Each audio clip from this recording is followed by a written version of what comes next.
Everyone, and welcome to my channel where I talk about movies. The movie I want to talk about today comes from 1967, and this is Point Blank, and it stars Lee Marvin and Angie Dickinson, directed by John Boorman. 1967 was a big year for movies. This was the end of the production code. New kind of films were coming out that we had never really seen before. We were beginning the era of the director, where the director was given a lot of freedom to make the kind of films that they wanted to make, because Hollywood studios did not know what films to make. There was a brand new, the boomer generation was in college now and working, and what kind of films would they want? So in '67, we had The Graduate, which is a gigantic success. I saw it twice on its opening weekend, and probably half a dozen times later. And we had Bonnie and Clyde, which was another very kind of monumental movie in the depiction of violence, for sure. And I went to see that many times. The Good, the Bad, and the Ugly had come out, a new kind of Western that blew everybody's mind. And then Point Blank came. It did not have the success of these other three films, but it certainly did have an impact. And one of the reasons it does have an impact is that the beginning sequences and later at the end are filmed at Alcatraz. Now, Alcatraz was sort of like this mythic prison that's in an island on the San Francisco Bay, now a tourist attraction. But in 1967, it had only closed for a couple of years. So this was the first time that people could actually see what Alcatraz looked like on the inside. But it's filmed at night, and it is a kind of robbery incident at Alcatraz, and Lee Marvin, playing a character called Walker, is betrayed by his best friend and his wife, and shot and left for dead, because his best friend wants and needs all the money. And he can't give Lee Marvin his share of the loot. $93,000, a big figure that recurs throughout the movie. So this is based on a novel, The Hunter, by Richard Stark, but it's actually Donald Westlake. The name, one of Donald Westlake's many pseudonyms, and the name was changed from Parker to Walker, because Westlake would only let them use Parker if Hollywood would do a whole series of films about Parker, which they weren't unprepared to do. But Walker is a great name because he does a lot of walking in here. One famous scene of walking that we'll get to. So Marvin looks like he's dead in the cell. He's been shot twice. But then the film becomes, and you have to decide for yourself if Marvin is now thinking about how he can get his revenge, or has he become a ghost. I'm not sure it really matters. I just go with the flow of this film. And because a lot of it doesn't make sense in any kind of logical way, and the editing and the way the film is made is very abstract. There's lots of cutting. But there's also lots of killing. So this is a real film noir. A lot of people are going to die in this movie. And it includes a great number of great character actors that would be noticeable on television. A lot of them were television actors. Lloyd Bachner, John Vernon. This is John Vernon's first movie. He was a Canadian actor. He was in a TV series in Canada when director John Boorman discovers him. And others include James Seeking, who I think was on Hill Street Blues, Keenan Wynn, of course, a veteran of the golden age of Hollywood, and Michael Strong. You might not know that name, but he's the used car salesman here, also part of the mob, and this organization that both Walker and his best friend are a part of. Who else? Susan Acker. I think this is her first film. She plays Walker's wife that has betrayed him. So there's many great scenes. This is a film about revenge. It's a film about getting the money. He wants to get the money. So this organization that he belongs to has various levels. And he starts sort of at the bottom level and he works his way up.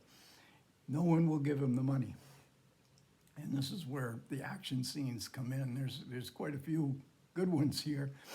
But there's also, I want to talk about a couple scenes. One is one of the most famous scenes in the movie where Walker walks down through the tunnel at the LA airport.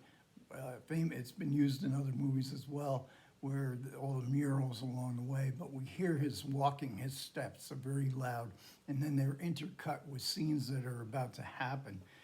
It's a very powerful scene.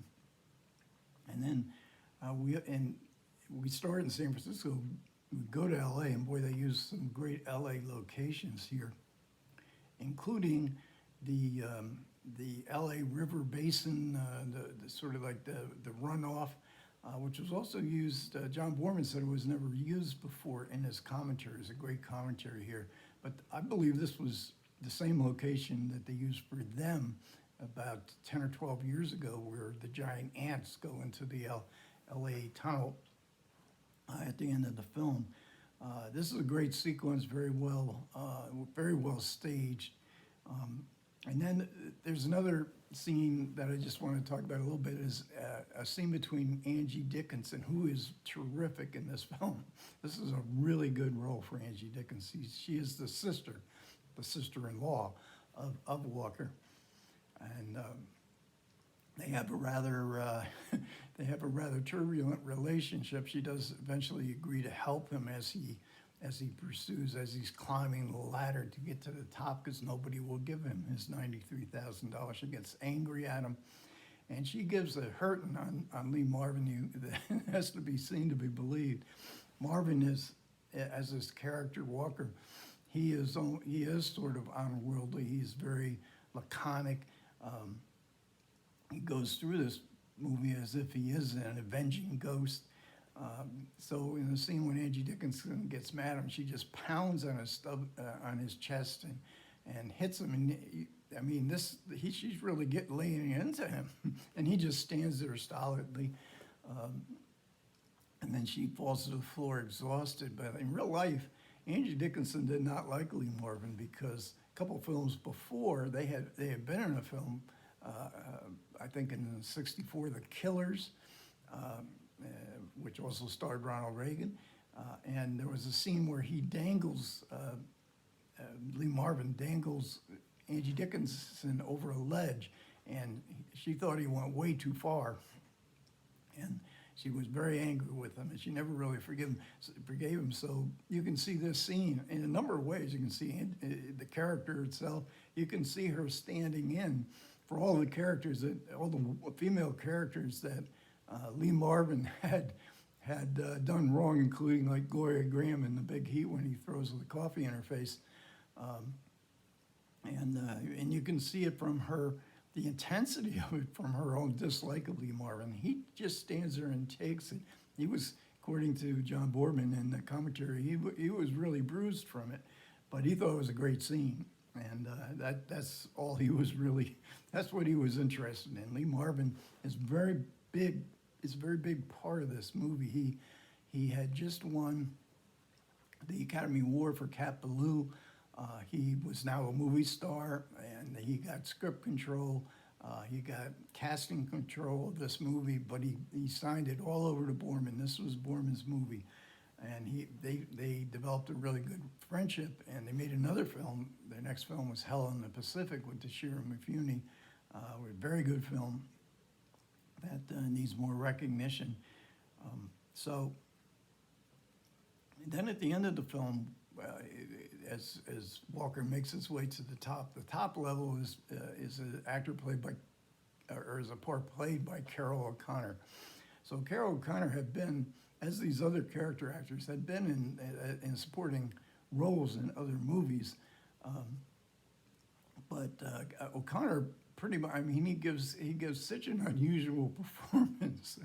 You're a very bad man, he says to Walker when he first meets him, because Walker has just hit his aide in the face with a gun. And of course, Carroll O'Connor would go on in a year or two. He would become very famous for Archie Bunker and All in the Family. Um, and you can see a little bit of Archie Bunker. You can certainly see Carroll O'Connor's acting talent as well.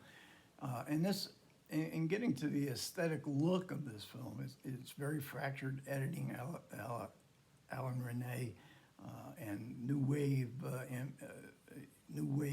influence, but also, and John Boorman mentions this,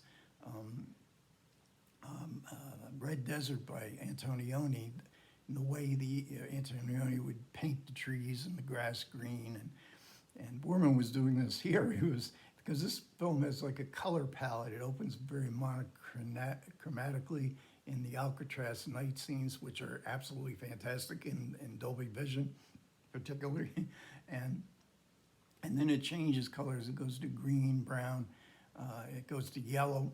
Angie Dickinson comes into the film. It goes to yellow, eventually to red, and you really notice this I think you notice it in the movie because these colors are very vivid, and but you really notice it when you listen to the commentary.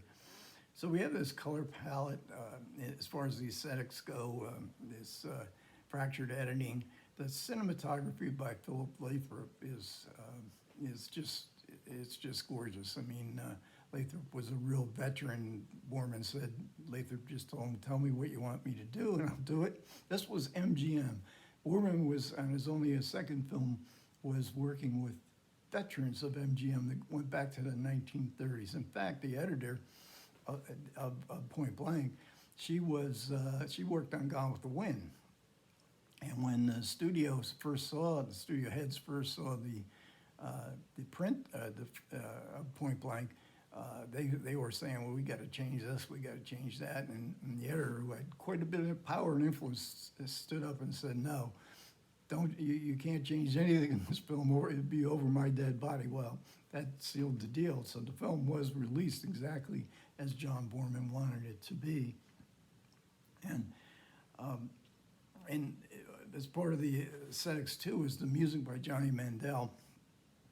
This is a great score. It really serves the purposes of the film, the eeriness of it, the ghostliness of it, all there in a very simple score by Mandel. Now, the reception of the film was lukewarm, did well. It got some good reviews. Roger Ebert, I was surprised to see, gave it 3 stars because I've been a roll on Roger Ebert 4-star movies. And in a very short review for I guess the newspaper he was writing for then, he gave it short shrift. Now, Boorman had been championed by Pauline Kael. Boorman's first movie, Catch Me If You Can, Having a Wild Weekend, I think, called here in the U.S. Kael had noticed his directorial talent, and in a review, she gave it a very good review. And Boorman in the supplement, in the commentary, says attributes, well, I got noticed only because of Pauline Kael. So this was not only a time of great new adventurous films coming out, but it was a time of very powerful critics, Pauline Kael being probably the most powerful of all. So we get on the supplements, we get an interview with Jeff Dyer, who also writes the essay in the booklet, or the fold-out. We get an appreciation from Jim Jarmusch and how he liked to steal from Point Blank, one of his all-time favorite films. We get a segment of the Dick Cavett Show, and you see that a lot in Criterion releases and perhaps other releases as well, and you can see snippets on YouTube. Dick Cavett had the greatest lineup of guests that any talk show, I think, ever had. So there's an episode with Lee Marvin and John Moreau and Truman Capote. And it's very disappointing. I used to watch Cavett Show because he had such great guests, but he was a terrible interviewer. So there's like a 10 to 15 minute interview with Marvin that's just total nonsense. Kevin never ask him an interesting question. It's all just, he's trying to be funny and it goes nowhere. And I'm thinking, watching, I thought, boy, Lee Marvin must have a great deal. This was filmed in 1970, so he had like 20 years of experience working with some of the greatest directors, the greatest stars. I would love to hear some of Marvin's recounting of his experiences in Hollywood. So, and and then we get the commentary with Steven Soderbergh and Boorman, and this is excellent. This is one of the reasons to get this edition. Now, this is not new. This was filmed in, recorded in, I think, 2005. The interview with Jeff Dyer is just from a few years ago. Boorman is in his 90s and it's still with us. Boorman is just great in telling his adventures on this film. And some very surprising things, because one of them being that when they were writing the dialogue, and it's a very kind of stylized dialogue, and he said, I was thinking of Harold Pinter all the time. Pinter in 1967 was a big deal. Eventually he would win the Nobel Prize for Literature. But he would have these pauses, these silences, these repetitions. So I've never noticed that before, and I'm a big Pinter fan, but I've never noticed that before. I thought it was an interesting observation of, or illuminated the way that that kind of dialogue of menace, dark male psychology for sure, was just part of Pinter and part of this film, how it works into it. So I was just very happy so happy that I bought this release, before the Barnes & Noble half-price sale. Highly recommended as the kind of the onset of neo-noir, if nothing else, and a great performance from Lee Marvin. I didn't talk enough about Marvin and his and how he works. You get the real working. You get to see how in the commentaries how Marvin worked through all these scenes, and he's probably as much as an auteur of this film as is John Boorman. Okay, thanks a lot for everybody who managed to listen. I do appreciate it. Comments are welcome. Take care.